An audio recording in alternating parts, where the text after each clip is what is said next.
aren't Qur'ans, are they? No. You're not going to burn these books, are you?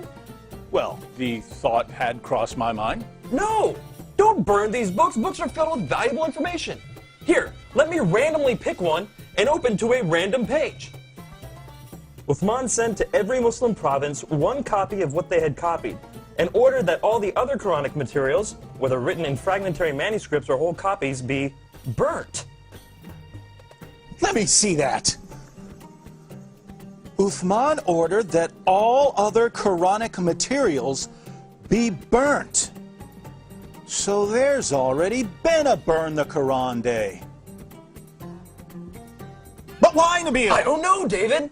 Perhaps one of these other books that are filled with valuable information can help. It's a good thing you didn't burn them. Let's take a look at one at random. Oh, here's one. Sahih Muslim. Abu Musa al-Ash'ari sent for the reciters of Basra. They came to him and they were 300 in number. They recited the Quran and he said, "You are the best among the inhabitants of Basra, for you are the reciters among them. So continue to recite it. But bear in mind that your reciting for a long time may not harden your hearts, as were hardened the hearts of those before you." Good. Wow, it says they had their hearts hardened. Well, what happened next? Let's keep reading and find out. We used to recite a surah which resembled in length and severity to Surah Barat. I have, however, forgotten it, with the exception of this, which I remember out of it. If there were 2 valleys full of riches for the son of Adam, he would long for a 3rd valley, and nothing would fill the stomach of the son of Adam but dust. And we used to recite a surah which resembled one of the surahs of Musabihat, and I have forgotten it. So this is saying that 2 chapters of the Quran are missing because Muslims forgot them. Let me see that. You're right. This is saying that 2 entire chapters are missing because Muslims forgot them. Hey Nabil, look at this. Ubay was the best of us in the recitation of the Quran, yet we leave some of what he recites. Ubay says, "I have taken it from the mouth of Allah's messenger and will not leave it for anything whatever." Wasn't Ubay the best reciter of the Quran? Yes! And wasn't he one of the best 4 teachers of the Quran? Yes! But he says stuff in his Quran that is not in this Quran. Let me pick a random verse from this Quran and read it. Surah 33, verse 6.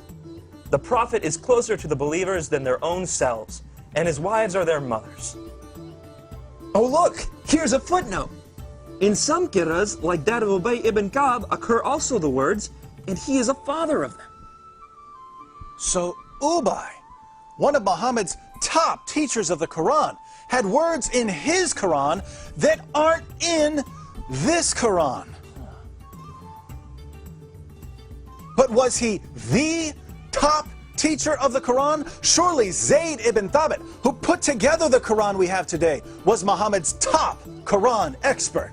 Well, actually, Ibn Masud was the first name that Muhammad mentioned when it came to learning the Quran.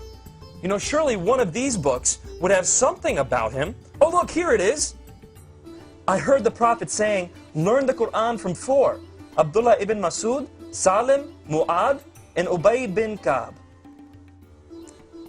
I wonder what Muhammad's top teacher of the Quran has to say about it. Let me pick up another one of these books at random. Here's one. The people have been guilty of deceit in the reading of the Quran. I like it better to read according to the recitation of him whom I love, more than that of Zayd ibn Thabit.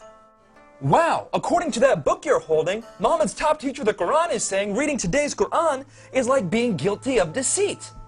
I wonder if any of these other books have something to say about it. Here, let me look at this one. Oh, there it is. O you Muslim people, avoid copying the Mus'haf and recitation of Zayd bin Thabit. By Allah, when I accepted Islam, he was but in the loins of a disbelieving man. And it was regarding this that Abdullah bin Masud said, O people of Al-Iraq, keep the masahif that are with you and conceal them.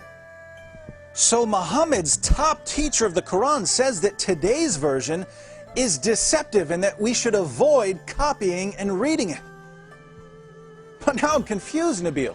Muslims have always told me that the Quran has been perfectly preserved right down to the letter and that the evidence proves this. That's what I was always taught. I'm sure one of these books will tell us that the Quran was perfectly preserved. How about that one? Let's see. It was narrated that Aisha said, "The verse of stoning and of breastfeeding an adult 10 times was revealed, and the paper was with me under my pillow. When the messenger of Allah died, we were preoccupied with his death, and a tame sheep came in and ate it?" The verse of stoning and the verse of breastfeeding? David, are these verses in the Qur'an? No! Then why not? Because Aisha's sheep ate them!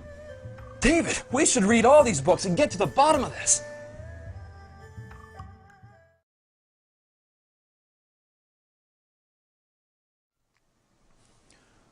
So let me see if I've got this right. Muhammad died, and no one had compiled the Quran. The people who had memorized large sections of the Quran were sent into battle by Abu Bakr, and they were slaughtered.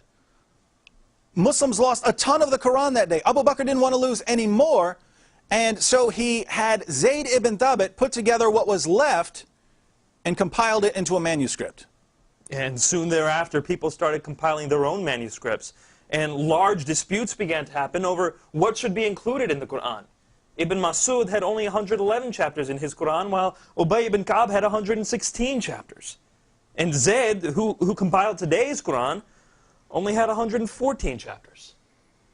According to Muslim sources, entire chapters of the Quran were lost. Large sections of chapters have been lost. Individual verses have been lost. And in the end, Uthman put together what he could, put out his own official version of the Quran, and burned all of the evidence. Wow. Sure, I'm glad that no one burned this evidence. Nabil, let's agree that we're never going to burn any book, no matter how much we disagree with it. Yes.